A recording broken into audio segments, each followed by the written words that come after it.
day 4, Tuesday. I'm just walking from the lay-by to the start of the path, the lay-by where I finished the day 3 film, and what a difference a day makes. There's no question yesterday was tough. Yeah, yesterday was a tough day. It's much later than I'd like. It's 11 o'clock. This is me just starting. That's dreadful. But I've had a good sleep and I needed it.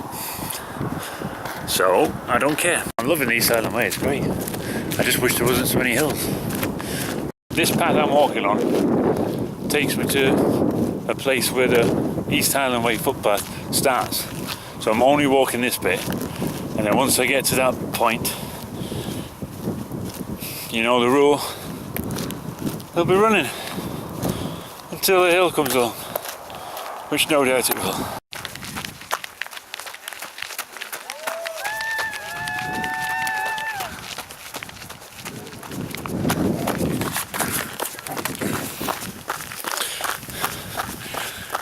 I don't know if the camera picked that up, but that was nice. Group of young dudes camping and spontaneous applause. Now, yesterday that probably made me suicidal, but today that spurred me on. The problem is Heather needs to be at college today in Aberdeen, so we had to sort of work out the logistics of that, and I really wasn't feeling great at the end of yesterday, but we came up with a plan. So Heather got the train from Avermore.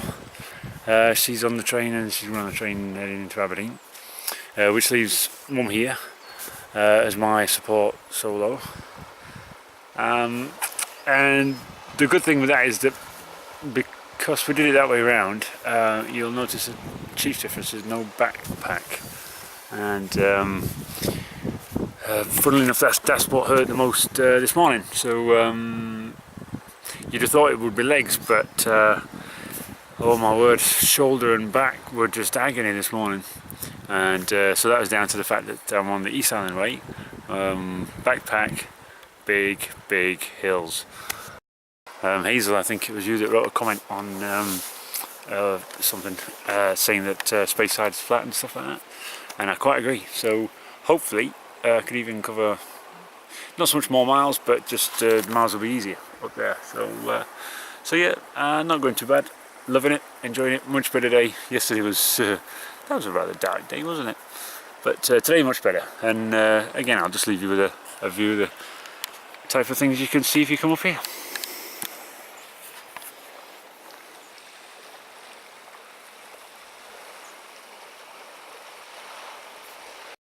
So just a quick chat about the miles and things. The kind of the mechanics of how I'm doing this. I'm not sure it's too clear, so just nice and quickly.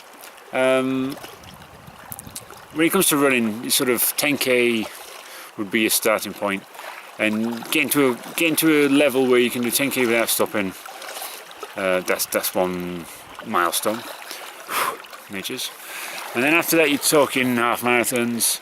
And again, getting to a level where you can do a half marathon without stopping, that's a good thing. When you go to sort of big distances, and that starts with a marathon, you've got different ways of approaching a marathon. So for some people, because it's such a mass race nowadays, you might do a marathon where you sort of run and then stop for a bit and then run again and stop for a bit and complete your race that way. Or you might want to be the type of runner that can do a marathon in one go, in a wanna. And then obviously you've got your elite professional runners who do a marathon in a wanna in a ridiculously fast time. After marathon, then you're really talking about ultra events. And for ultra events where it's a race, this is, it's not a rule about having to run or anything. The distances are huge, so it's usually, I think it starts at 50k, but I'm not sure. I could be wrong, which I think is 30 miles.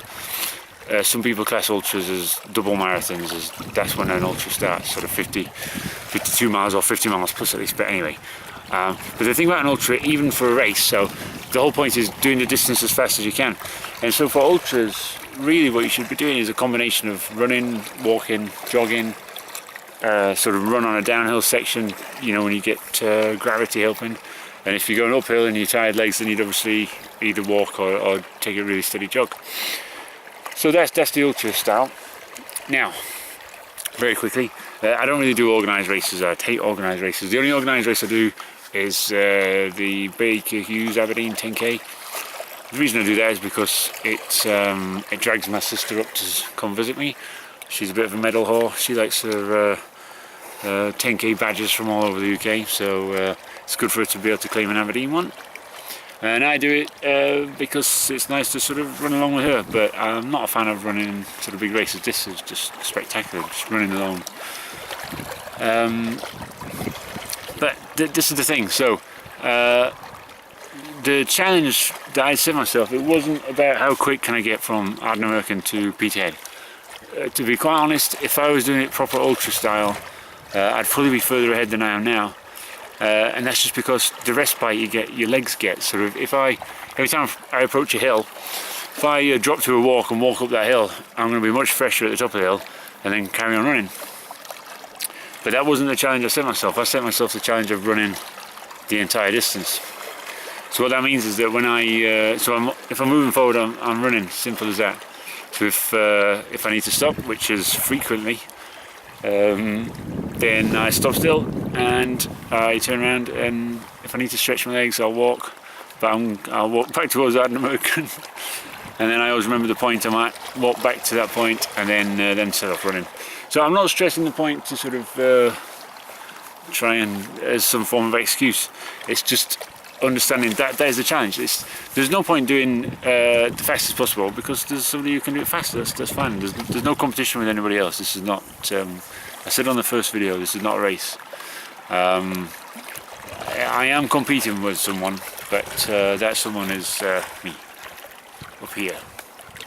So a lot of people think running is all about your legs, and whilst I have to confirm legs do have a lot to do with it, it's actually more just about your head. Trying to stave off, I fell over, sorry. Trying to stave off the desire to stop is the challenge. That is so there's the physical side, obviously muscles aching and sore, heart pumping sometimes. So I'm not too bad with the cardio stuff, no. Fitness stuff is fine, it's just sore muscles. So that's one challenge, but the big challenge is just trying to stave off that desire to stop.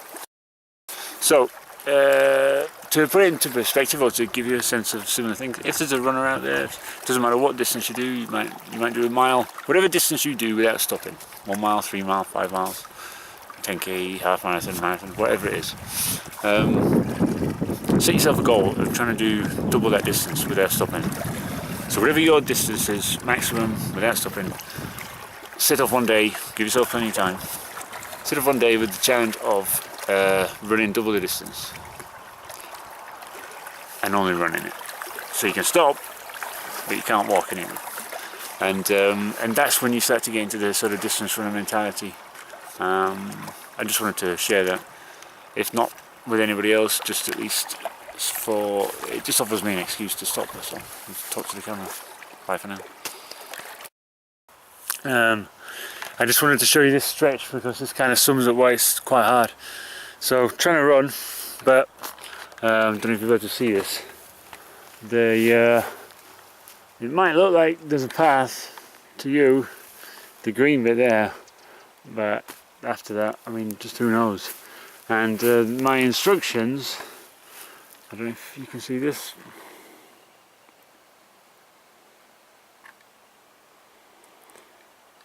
Yeah, so my instructions are telling me to head down to that bridge, and there's no path from here to there. So that's going to be a fun run.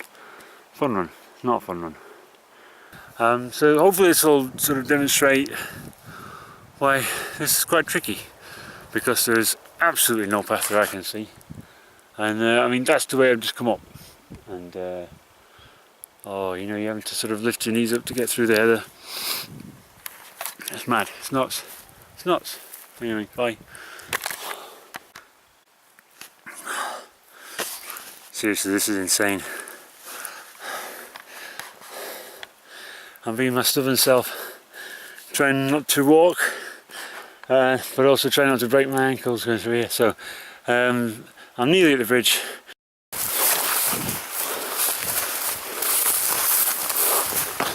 Holy shit.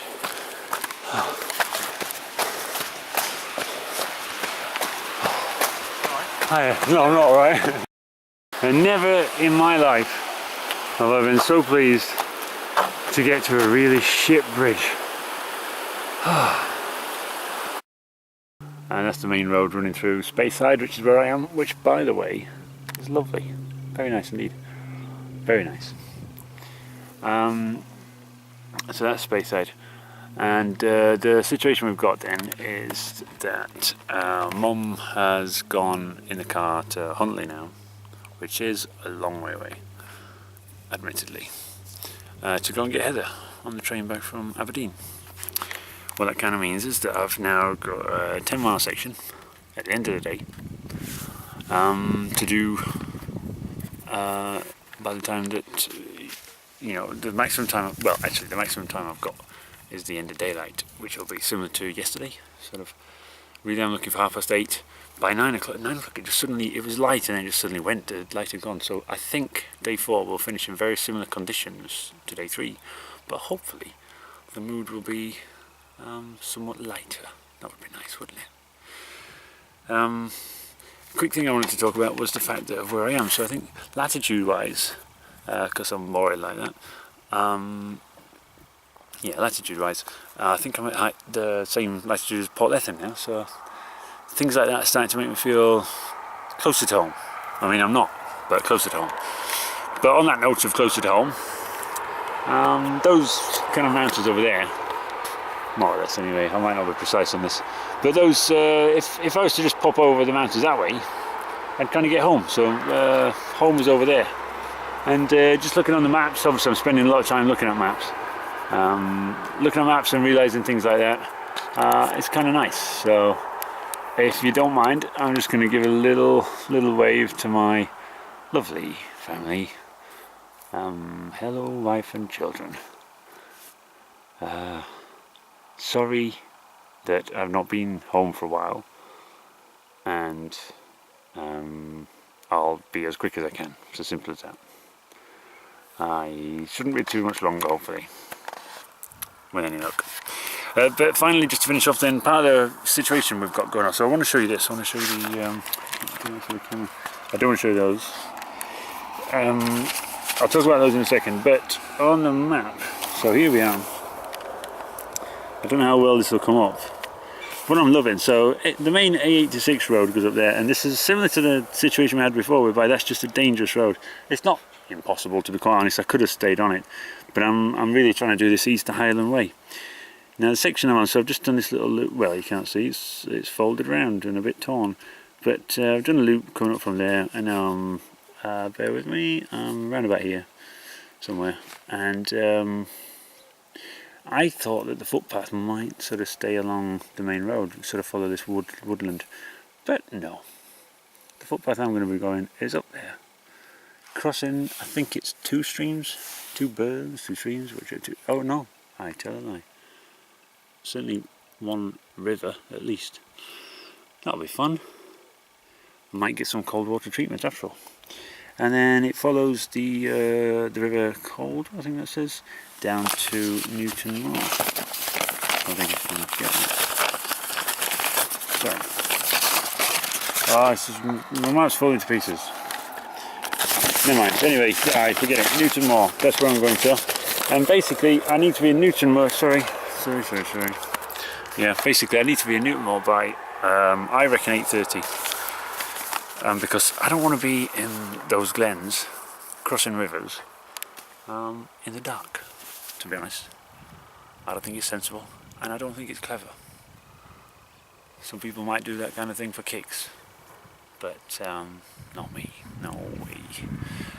So, if you remember, I think part of the reason that day 3 was a problem, it was only a problem because I was exhausted, and clearly a little bit emotional. But it happens to the best of us sometimes. What you've got to do is acknowledge it's happened, forget it happened, never talk about it again, and delete all the footage, and certainly wouldn't recommend like posting it to the internet, for example. Anyway, I think part of the problem of day 3 was the bag. It was the first day where I had the rucksack, the support pack. I call it support pack. Support pack sounds like something for testicles though, so my rucksack basically. Yeah, it was the first day and I'd had it all day long, and honestly, even now, you would think by the end of the day, I think I'm going to have done about 120 odd miles, whatever. Surely, most sane people would think that that would make your legs maybe at least tingle a bit. But the legs are doing fine. What's not doing fine is my shoulders, and I think that must be from the bag. But instead of the rucksack, I have my map, my notes, my pack of jelly babies, and two fruit pouch, fruit drink pouch things, drink pouch. Bye. That's fantastic. I'm happy with that. So that's it. That's your lot. You got these nutters who probably spend a fortune. Can you even hear me? I'll come forward a bit. I don't think you can see my head. I'll dip down. So yeah, there's no point in spending a fortune. All you need really is I'd spend money on shoes. Spend money on running shoes, definitely. Here's a quick one. A quick shout out. Andrew and Mary. If you're in the not Andrew and Mary, I know that they're in the Aberdeen area, but if you're in the Aberdeen area and you're into running, or you're not into running, but because of this, you just suddenly decided, wow, I want to be like him. If you're into running, and here's the thing, and you want to support a local store, get yourself down to the running shop on George Street. I did, and look at me. It's transformed me. I used to be like out here, I used to have breasts, and now I'm running around like an idiot. So independent shops, running, things like that, I don't know. Being a Yorkshireman, I never really liked spending much money, and I decided I thought I'd better. So the first pair of proper running shoes I got was from the running shop, and lifesaver, brilliant, fantastic, really like it. So yeah, so spend money on shoes, but don't spend money on anything else. You don't need a support pack, your testicles will be fine. Make sure you got a map, and make sure you know how to read it. Please, it's important. There, tell them, it's important, right? Anyway, so notes, map, a couple of drinks maybe, if you're thirsty, and a pack of jelly babies. So, just had a bit of a panic attack. I totally lost the path. But I found it now, so thank goodness for that. That really was a turd touching cloth moment. If I lose a track at this stage, oh boy. So I just want to show you basically, just come out of this woodland stuff, beautiful woodland, and I was looking for a gate to get out of it. I'm usually looking for a way to get out of something, but in this instance I found it, so that's cool. So it's called the Kissing Gate. I know people that walk and just know things will know it's called the Kissing Gate, but in this instance it really was a kissing gate. Wow, thank goodness for that. So now, excuse me, midges, get away from me. Oh, good lord. Oh, so because I found that, I mean this is what it's all about. And this stage is a bit of an epic. I'm happy. Day 4 is shaping up. I think I just burped, sorry. Day 4 is shaping up to be amazing. Now anyway, midges, I need to get moving. Oh, the thing I've learned about midges, right? They're a good thing. They're actually a good thing. Whenever I stop still, I start to get eaten, so it makes me not stop. But anyway, so look at this. So I'm heading up there. And it is getting quite late, so you'll forgive me if I tell you to sod off. Look at me, I suppose. Wow. Let's take that off, let's see what the hair's doing. Oh yeah. That's the kind of fringe I think everyone should have, to be honest. I'll just deal with that for a second. Okay, right. Mamma mia, that was very hard. But managed it. So 6:36. Oh, times. I'm not worried about time now. I'm quite pleased actually. I think we're going to be good. Obviously midges, like I said before. So the incentive is to keep on moving, but I might put up with 1 or 2 bites for now. I'm just keeping you updated because I have nothing else to do, really, and nobody else to talk to. I love it. It's great. I wish it was like this all the time. Might come back next week. Do it all again. Speyside, this area, apparently, I didn't know this, but apparently it was on the Monica the Glen show, and I didn't know that because of my notes. And, my mum's a big fan of Monica the Glen, and so one of the stop-offs was a place called Lagan, and they have a shop, and apparently the shop was on a TV show. So I think Mum kind of owes me really that at least she's been able to see the shop. It's a good thing. And Monica the Glen, obviously, you know, when you're running, your brain just wanders. So I'm not going to suggest I feel like the Monica the Glen. Certainly not. That would be supporting a political system I don't really agree with. I prefer authority to come from marriage, not your mum and dad. Anyway, so I'm not the Monica the Glen, but I just feel like this Glen is mine. This has definitely become the best day. I enjoyed the swim, but this is awesome. No, I think this is the one we've got to cross. Yeah. I think we're just going to go for it in a minute. Oh, they look good, they look good. Let's go then. Hope I don't drop the cameras. Oh, yes. Now we're through. Well, that was nice.